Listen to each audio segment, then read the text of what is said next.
Hello everyone, my name is Ethan Sarni. Today I would like to share with you the effects of AI, or artificial intelligence. To begin, to define AI, or artificial intelligence, in my own words, I would say that it is a makeup of a computer language that tries to imitate human intelligence. Common examples we see in today's world are examples such as ChatGPT, Google Gemini, and Quillbot. All of these are examples of a database that has inputted information that gives humans a direct response. Like I was saying, people nowadays tend to rely on this heavily for a response, um, whether they're doing it to save time for a project or to write essays. People are finding ways to use this type of technology. Um, for some aspects, AI can be usable, but for aspects like myself as being a student, I can't use AI because it doesn't show that I know what I'm learning and how I can translate what I know to what I write. So it can lead to a false hope for teachers. Um, we do, as I feel, disregard the habits of AI, and we tend to hide the habits that we have, and sometimes it's hard for us to get out of them because we depend on it so much. To begin, I'm going to jump into the positive aspects of AI. So to begin, like I said, we have to note that there is a mass amount of information that can be gathered within the simple ease of just typing a simple phrase or sentence. Um, this type of technology is available 24/7, so you can find it anywhere. You can search it up on a Google tab, ChatGPT, and ChatGPT will come up and it will give you a prompt of responses and things that this AI will bring for you. Um, AI is a technology that's supposed to eliminate human imperfections, but those imperfections within the school world can have a harsh consequence. Now that we looked into some of the positives, we'll look into some of the negatives.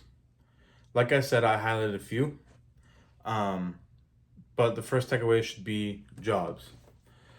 Today, we rely heavily, or we should rely heavily on human intelligence. We shouldn't be having technology do the work for us. That shows a level of incompetence. Some jobs, yes, they do require AI, but majority of them do not. Like I said, we go to school. I'm going to school right now for 4 years learning communications. A job is not going to have me do artificial intelligence to do my job because I deal with people. Um, a common example for AI to be used in a very bad way for it to be used, like I was saying earlier, is a paper. Um, I know a lot of the students or people that I know that procrastinate a lot of papers or lab researches.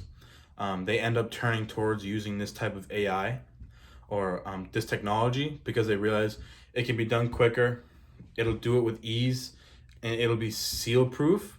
And by seal proof, I mean it'll be computer seal proof. So the computer will show no errors.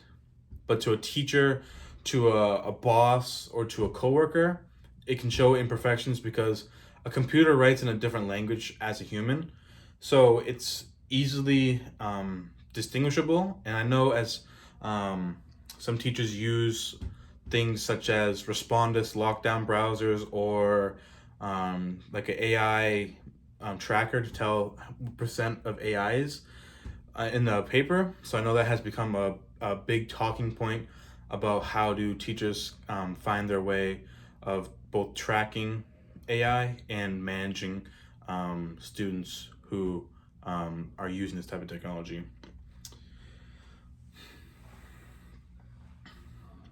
I feel that society today has become really dependent on it. Um, like I was saying earlier, it's as simple as one search. You open up a Google browser, you press a few letters, and boom, there it is. There's the technology right in front of your face. Um, these habits, the habit of always opening up these um, softwares, can have a negative impact.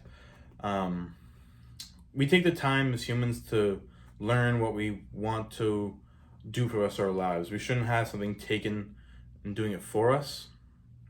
There are imperfections in this. It's not correct all the way through.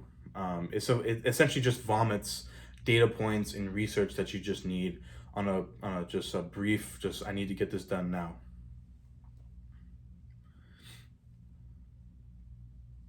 Like I was saying, there's negative habits, but those can also be positive. In order for us to remain a positive aspect of it, we have to first know how we use it. We have to understand that the data could be false, it could have breaches, security breaches, it can have all these different things because it is a culmination of data that's one person is putting into it, and that data may be false. So we might be using false data, or we might be using it as a false hope to fix something we have a problem with. To leave this final thing, are you a procrastinator? Ask yourself that. If you are, do you ever find yourself using these types of technology? That's the biggest question you can ask yourself, because that's the only way that we know how to figure out if we have bad habits while using this technology. Thank you. Have a good day.